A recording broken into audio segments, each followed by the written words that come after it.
Good morning বন্ধুরা, কেমন আছে সবাই? নন্দিতাস ফ্যামিলি ব্লগে তোমাদের সবাইকে অনেক অনেক স্বাগত আর অনেক ভালোবাসা।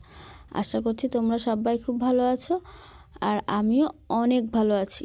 আর এখন তো ভালো থাকতেই হবে, কারণ কদিন পরে হচ্ছে আমার দেওরের বিয়ে। তো সেই জন্য আমরা কেনাকাটা করতে যাচ্ছি শান্তিপুরে, আমি, আমার ননদ আর আমার ভাসুরের ছেলে। তো আমরা প্রথমে মসলন্দপুর থেকে বনগাঁ চলে আসলাম। তো আসার পরে আমাদের প্রচণ্ড খিদে পেয়ে গেছিলো। তো সেই কারণে আমরা স্টেশন থেকে কচুরি আর তরকারিটা খেয়ে নিলাম।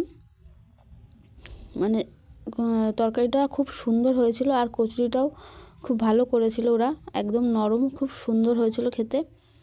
তারপরে আবার ট্রেনের চারিদিকে দৃশ্য দেখতে দেখতে আমরা পৌঁছে গেলাম শান্তিপুরে। তো দেখো আমরা এখান থেকে কেনাকাটা করেছি, খুব ভালো ব্যবহার এই দাদাদের আর খুব সুন্দর কালেকশান। তো তোমরা অবশ্যই যেতে পারো এখানে। এটা হচ্ছে শান্তিপুর স্টেশনে, শান্তিপুর গোবিন্দপুরে।